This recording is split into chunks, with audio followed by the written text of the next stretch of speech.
In our cabin, I have an old glass salt shaker with the usual holes in the top.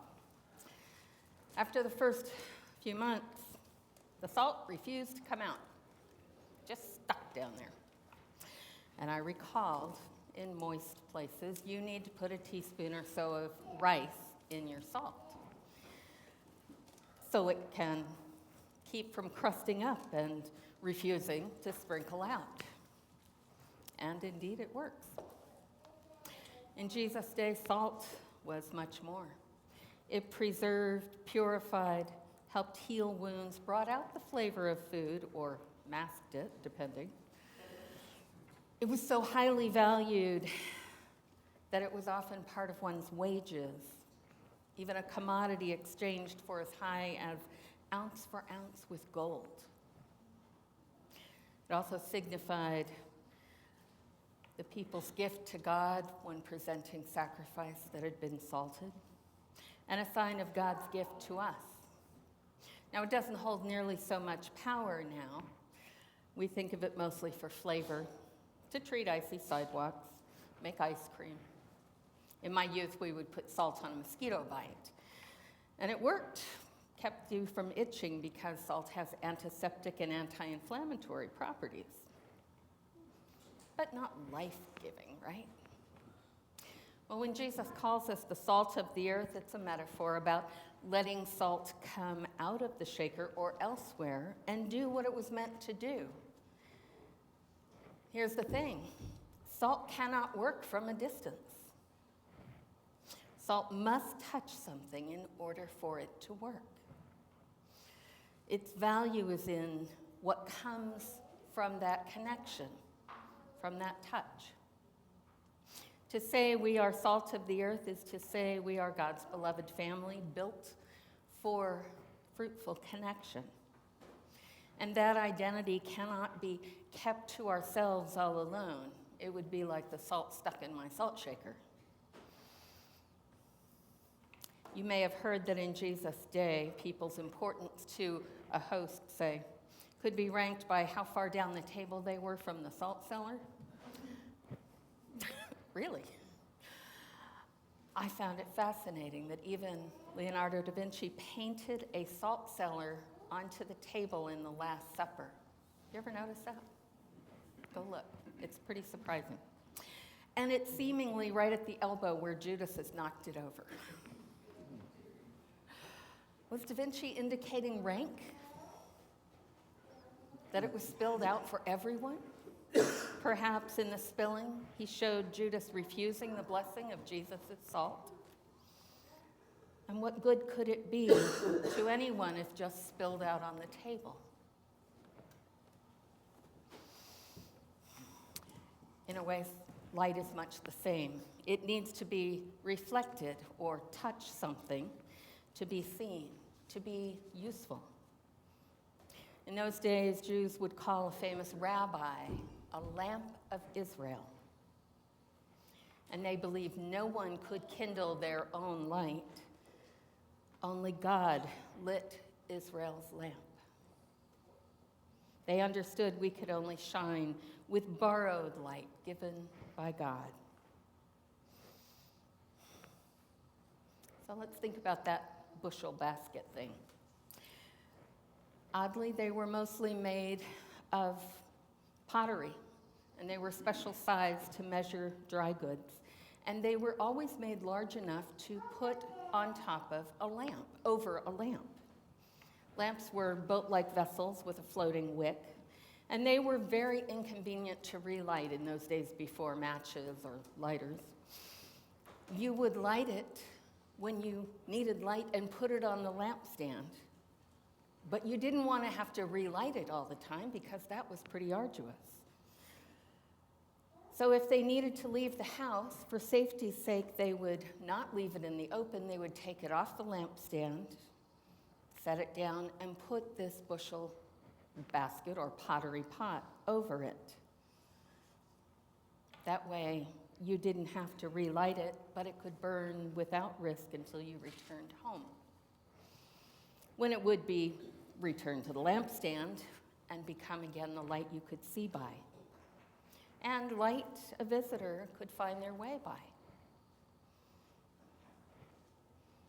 Jesus says, in the same way, let your light shine before others. Don't keep it covered, so that they may see your good works and give glory to your Father in heaven. It can only do that if it shines forth and is seen by those who need that light. As our St. Michael's community light, God's light, draws people near, points us all to God. Notice Jesus doesn't say, you are the light of the church. You are the light of the temple. No, you are the light of the world.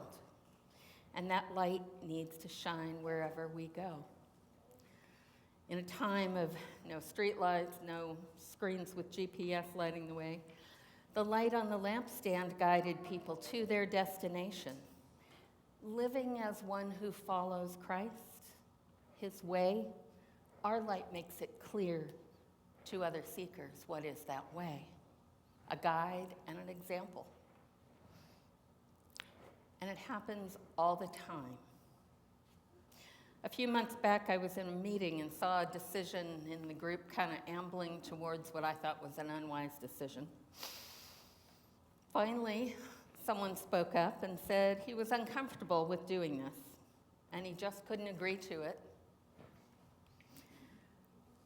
even as a risk. He said it, thinking he was alone in thinking so. And then one after another, the other participants voiced their concerns as well, borrowing courage from him, borrowing light from this man who spoke what sounded like an unpopular voice. People saw that light and were emboldened by it, were drawn to it, led by it. So imitate those who lead, even if it means being vulnerable. Let your faith and insight be seen and recognized as the grace that lets us live more honestly. As Isaiah says in today's reading, then your light shall break forth like the dawn, and your healing shall spring up quickly. I want to go back to our salt metaphor for a moment. Jesus' question, how can saltiness be restored? As one of the people at our Timber Ridge communion service said this week, well, sodium chloride is sodium chloride. In other words, salt is salt. It can't lose its own property and still be salt. So why does Jesus ask how saltiness can be restored? Well, have you ever felt like you lost your salt just a bit? Like your innate saltiness has been watered down or diminished, run dry in some way. Jesus knew what it was to grow tired, to feel drained, defeated. And we have all felt that way at times. We feel we've lost our saltiness, our ability to improve the flavor and value of life, the ability to let our saltiness out to touch what needs touching. We feel spent. I think he's asking what in us needs touching to rebuild it. What in us needs salt, needs light. We all have what we call homeostatic responses, which says our bodies try to self-regulate. We crave what our bodies need at an unconscious, even cellular level. Those foods with nutrients we most need, we begin craving them. We may not always obey this, but it's true nonetheless. And I think this homeostasis operates spiritually as well. Our souls will crave something we aren't even aware of until we taste it. We crave what we aren't even aware of until we taste it. What did you feel when you came and decided to become part of St. Michael's? You tasted the saltiness among us.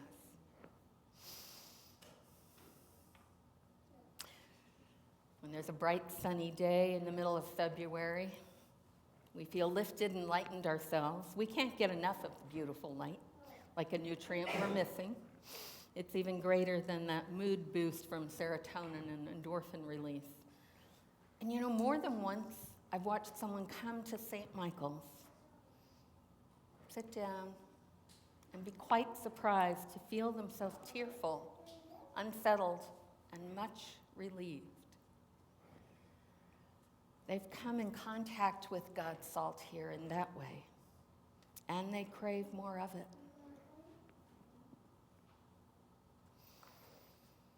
In those times of need, in those long gray spiritual winters, this is a place of God's light and God's salt, and it shines through you. Robert Louis Stevenson once wrote in his diary, "I have been to church today, and I am not depressed." It sounds funny, and it wasn't to say church is usually depressing. It was that he struggled so much with depression, and going to church lifted it. He went and he was not depressed. I am not. Spiritual light happens to a great many of us here, rain or shine. And Jesus might not have described it as a biological mechanism, this yearning, yet he knew whereof he spoke when he said, "You are the light of the world." Sharing your saltiness and light means being open, spiritually exposed even. For some it feels risky or daunting. The real deep down you is out in the open, being seen and known. You are shaking some of your salt out to be tasted and experienced. Receiving it requires vulnerability too, maybe even more so. The alternative? Isolating and draining, like being crouched under a bushel basket. As with our cabin salt shaker, our saltiness is worthless if it's stuck in the bottom of the shaker, and we need to find ways to loosen up and let our salt come out freely. It may not be easy, but keep in mind, Jesus also knew the risk and the work of doing this. To be human is to be vulnerable, and Jesus was both. His message was well received by many and quite unpopular by those in power for the most part. He withstood detractors and even those who were close to him turning against him. And still, he kept shining his light, pouring out his salt to touch others, even as he died. Paul was vulnerable too. And in today's reading, you heard Paul saying, I came to you in weakness and in fear and in much trembling. My speech and my proclamation were not plausible words of wisdom, but I came with a demonstration of the Spirit and of power, so that your faith might rest not on human wisdom, but on the power of God. So remember always, you are a person of light and salt. Jesus said so. You are enough this very moment, and you matter. When you doubt this, perhaps, pray or meditate about coming out from under that bushel basket that you might not have even known was there. You're loved and treasured by God, and you have a special place at the table.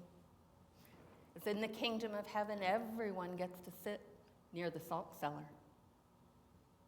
Being salt of the earth means we're recipients of God's salty gifts, being purified, preserved, healed, and our flavor is brought forth in all sorts of surprising, unique ways. Again from Paul. Now we have received not the spirit of the world, but the Spirit that is from God, so that we may understand the gifts bestowed on us by God. Yes, Being the light of the world means it shows for all the world to see. And you are exactly that beloved family. You are salt and light for the world. And the world has never needed you so very much.